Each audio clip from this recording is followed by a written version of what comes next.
Thursday night had some high scores, but some mediocre play. Let's get into what happened on Thursday Night Football.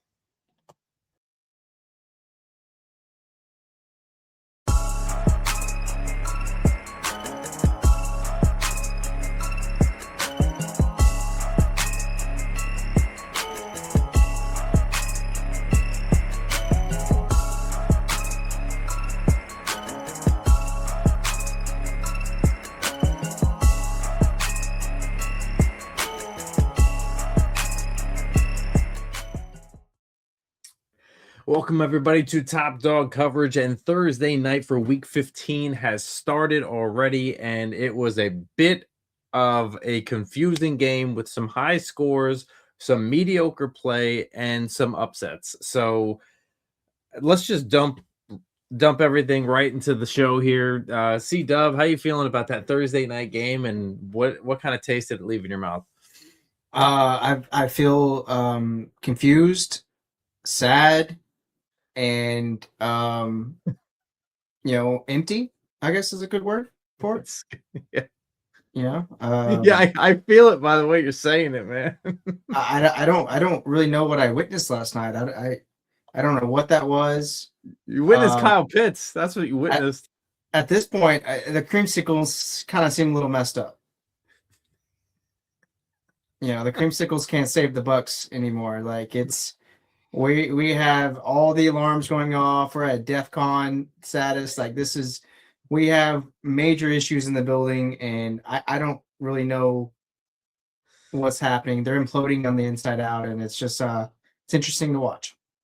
And not only imploding on like in that form, in that way, right?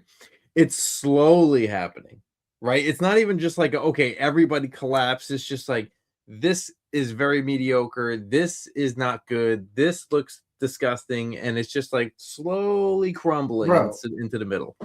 Dude, they played so much better when everybody was injured. They really did. They really did. Like it was crazy. I guess it was their rallying call, but I mean, when you're going against a team that sets their franchise record for most penalties in a game and you lose, like it's just baffling to me. I don't understand, and I refuse to respond to it. What was it? Close to 20, right? Yeah, they had like 19 or 20 penalties. That's wild. I think Tampa Bay had 3, maybe 4. And you still lose to them. Yeah. It's just insane. And you know what? Kirk Cousins didn't look good either. I'm just gonna be very honest about it. His final stat line looked okay. Like it looked good, but the actual play itself, sad. If you watch the game, you would not want to sign this man next year. Like you wouldn't want to have him on your team. Before we jump into this Thursday night recap or whatever we want to call this, we already capped it, dude. I mean, the warp zone, I'll call it. Let's get into a little bit of news that did happen since we've been gone. Okay. Yeah.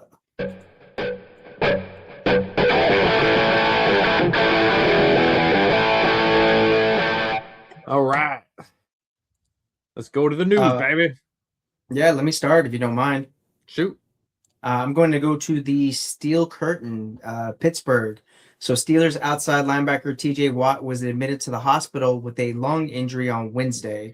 Watt has since undergone successful surgery to stabilize and repair a partially collapsed lung, his brother JJ Watt announced. He'll be released from the hospital on Friday. While Watt is expected to make a full recovery, head coach Mike Tomlin announced that he will not be playing in the Monday night game against the Dolphins via Brooke Pryor of ESPN. The 7-time Pro Bowler is expected to return this season, according to Ian Rappaport of NFL.com. Watt's collapsed lung came as a result of a dry needling procedure he underwent at the team facility. The NFLPA has been in contact with Watt and his representation since then. Per Mike Florio of Pro Football Talk, it's unclear if Watt or the union will take any action against the Steelers. Then Chargers quarterback Tyrod Taylor suffered a punctured lung while receiving a pain-killing injection in September 2020. 2 years later, he sued the Chargers doctors for medical malpractice. I remember that. 100% I remember that because that was the insert Justin Herbert era. Correct. Yeah. That's one that's why Herbert got a shot to start Hmm. the games, and then he had a great rookie season. So really tough situation for the Steelers and losing TJ Watt. But it's good news that he had successful surgery and that he is planning to be back this season because they're still in the hunt. And that could change the entire game for Monday Night Football if you don't have a pass rush against this very heavy run Miami team. So, They already couldn't stop the run, so right. So, it would be interesting to see.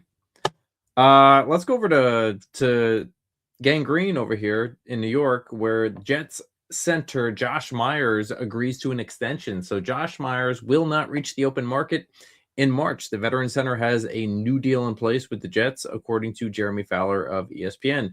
Team and player have agreed to a 2-year, $11 million extension per Fowler. He adds, this new pact contains $6 million in guaranteed money. Myers was on course for free agency after signing a 1-year pact in New York this past spring. Instead, he will remain in place as the team aims for stability up front. This contract places Myers 13th in terms of AAV for centers. A second-round pick from the Packers in 2021, Myers played out his rookie contract with the Green Bay. During that time, he started all 56 of his appearances, aside from his debut season, avoided any lengthy absences. Nevertheless, inconsistent showings on the field resulted in Ohio State's product only securing a $2 million deal from the Jets during his first trip to free agency. Myers has now landed a notable raise on his third NFL contract. yeah, good deal. Keep that offensive line solidified for you guys. Yeah, you need the depth too, and this could really say some stuff about whether or not they're going to try to keep ATV or not. AVT, sorry, because he's a monster, Vera Tucker, but he's not healthy. He's usually never healthy. So this could be something where you just need him there, and you slide Tippmann over to the guard, and you keep Tippmann over in that guard area, and maybe you draft somebody. I don't know, but Yeah. they'll be telling. Yes, sir. All right, I'm gonna go back to the AFC North. I'm gonna go to Baltimore. So the Ravens and defensive tackle Travis Jones have agreed to an extension. Travis Jones loomed as one of the Ravens' top pending free agents for 2026. The fourth-year defensive tackle will not be reaching the open market. However, Jones and the Ravens have agreed to a 3-year contract extension. Jeff Zrubrick of The Athletic reports. As a result, Jones will be under contract through the 2028 campaign. This news, which is now official per a team announcement, means one of the league's top pending free agents at the position will not become available in March. So the Jones deal is worth $40.5 million per ESPN's Adam Schefter. That works out to an average annual value of $13.5 million per year, a sharp increase in the former third rounder's compensation compared to his rookie contract. Given the nature of the DT market, however, this deal will be viewed as a team-friendly one, provided Jones can maintain his current level of play against the run. Jones will also receive $25 million in guarantees, Ian Rappaport of NFL Network adds. A rotational presence during his first 2 seasons in the NFL, Jones became a starter in 2023. The 26-year-old set a new career high with 42 tackles last year, a figure he has a strong chance of surpassing this campaign. Jones has only posted 5 sacks and 21 quarterback pressures to date in his career, and as such, expectations will remain low regarding his future production against the pass. Still, his run-stopping presence will be welcomed in Baltimore for years to come. All right. Well, not too much news, but I mean, it's a good signing. They were always sort of a team with their defense. So, you know what I mean? They've always The been that. defense hasn't looked the same this year. They haven't really looked. They've been really up and down and hasn't Yeah. looked good. But I mean, if he can kind of stabilize that DT position, help Mm, stop the run, they can get more pass rushers and whatnot in the draft. So they always draft very well. yeah. And take care of your own. Yeah. That's what you try to do, right? You try to draft good and take care of the guys Dra- you get. And that's what you Draft, try to do. develop, and pay. Yeah. If you could do that, that's great. And you know what? If you have that problem of too much, that's a good problem to have. You know what I mean? That means your scouts are doing what they're supposed to be doing. Your GM's doing what he's supposed to be doing, and you can get assets off of that. So it's very, it's good to see that happening over at Baltimore. Mhm.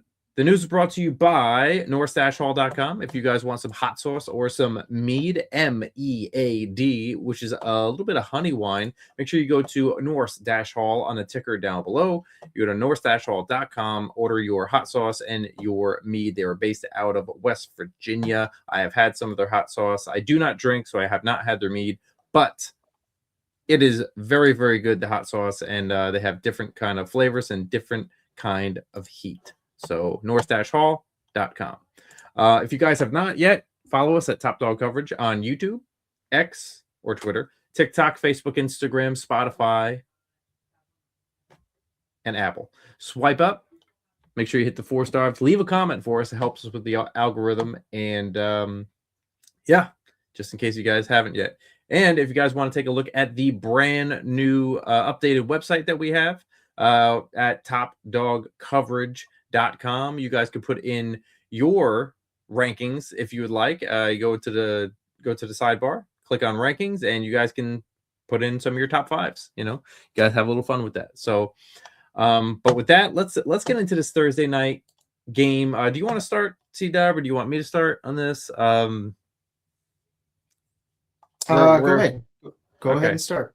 So Atlanta coming in 4-9. They're leaving 5-9. They're taking a win 29-28, putting Tampa Bay Buccaneers at 7-7, and it just leaves that window for the Panthers to kind of come in and maybe take that playoff spot. Winning the division here. There's certainly a couple games left, but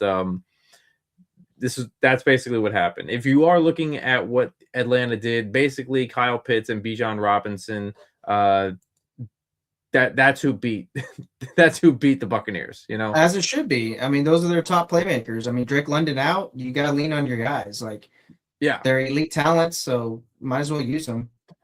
So if you do look at the stats, like C-Dub was saying, Kirk Cousins 30 for 44, 373 yards in the air, and 3 touchdowns, and only took one sack. Yeah, that's huge.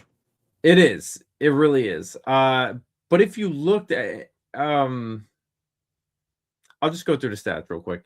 So Bijan had 19 carries, 93 yards, and a touchdown, and Tyler Algier only went 2 for 18, but the passing game here, 12 targets for Kyle Pitts, 11 receptions, 166 yards, and 3 touchdowns. He was a stud in this game. Absolute stud. Bijan I'm sure he helped a lot of people in the playoffs. Yeah, absolutely he did in fantasy. Bijan Robinson, 11 targets, 8 receptions, and 82 yards in the air. And actually, David Sills showing up. He could have had an easy 50, 60-yard touchdown, and he just dropped it. He ended up having 10 targets, 6 receptions for 78 yards, and Mooney was pretty quiet, even though everybody thinks that he should probably be in there more, which he should. 6 targets, 3 receptions for 35. But Bijan fumbled, Kirk Cousins fumbled, but he recovered. Darnell Mooney fumbled, he recovered. So there were 3 fumbles in this game, only 1 loss. But I'll say this: Kirk Cousins did not look like he was throwing the ball well. Mooney he was throwing a lot of low passes. Okay, a lot of low. He darted a lot of passes. He did. Bijan had to go down and really show his athleticism to go get it. Darnell Mooney had to come down to go get one of those. Sills had to come down and go get one. Kyle Pitts, same thing. They all really were like by the knees and the shins. Like they really had to go get these footballs that were being thrown. And it's not looking too good. You are a year past this Achilles, and you want to see what's happening. Maybe his arm is just declining. He's just not the same player anymore. Maybe that's why he is second string, and people don't agree with that. But maybe that's it. No, I mean, I don't know. I think people agree with it. I mean, it's just Penix is hurt. Last year, same thing happened. I mean, his arm strength got zapped after he got hit in the elbow.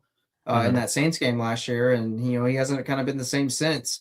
He's serviceable right now, but you can tell that he just does not have the same arm strength.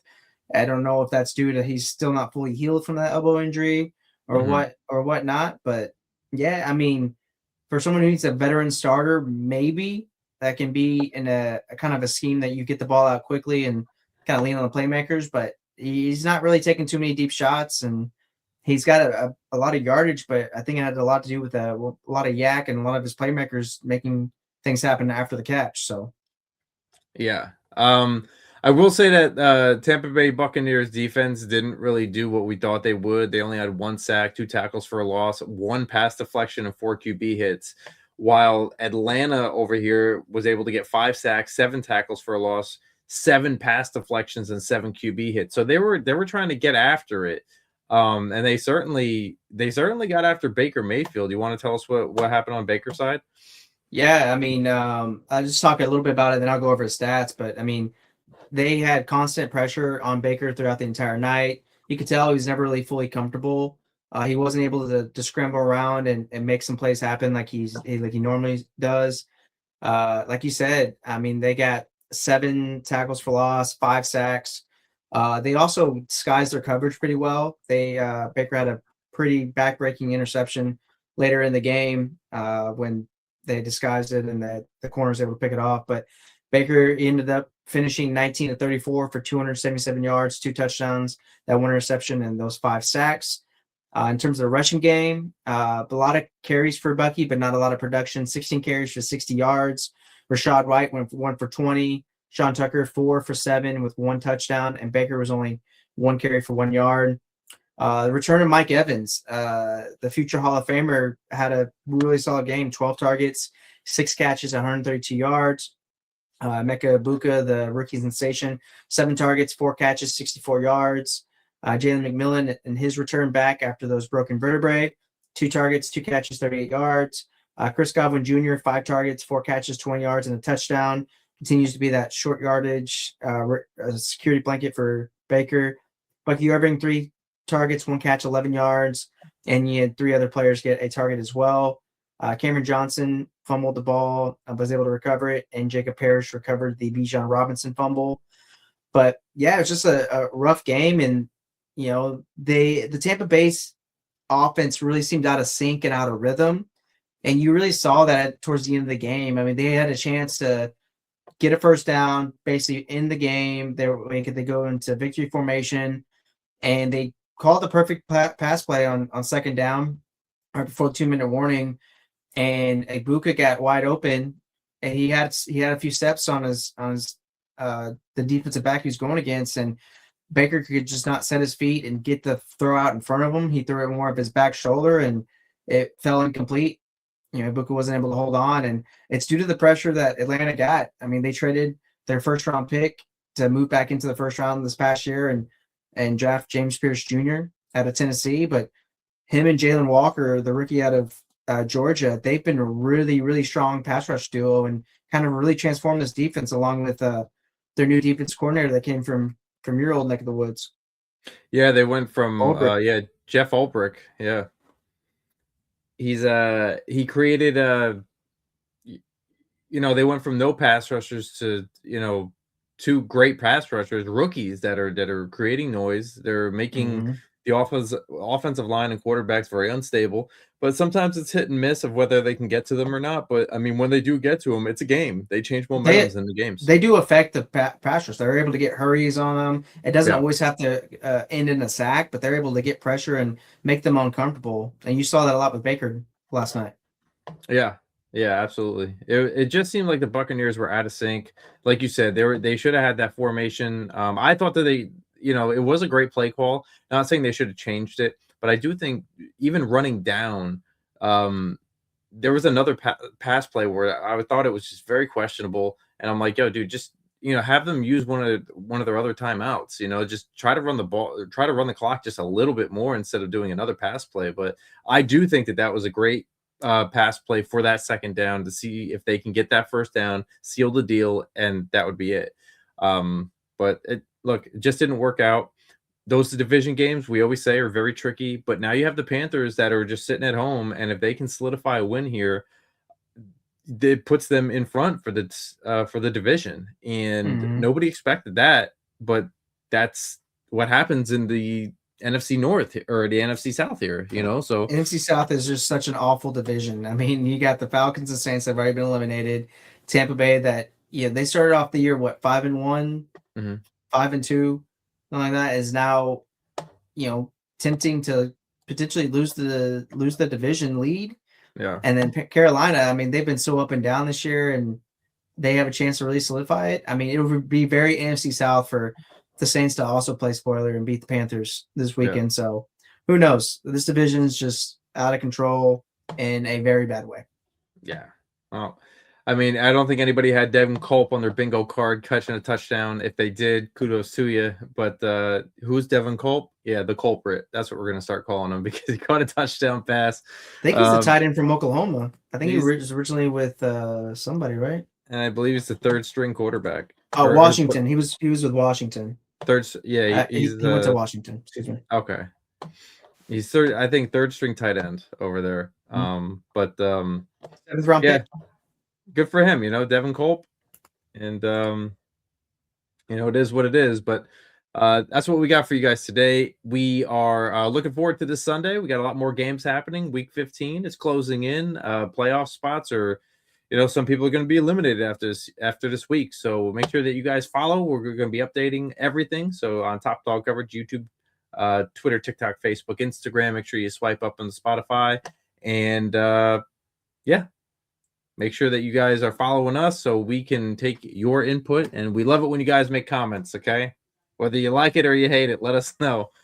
We always like a little challenge, right, C-Dub? Yeah. It's always fun to interact with our fans, and you know, we got to give you guys what you want. So be on the lookout. But that is it for us, and hopefully you guys stay tuned in, get that Sunday ticket. Make sure you watch all the games. From your boy Dirty and C-Dub, we out. Peace.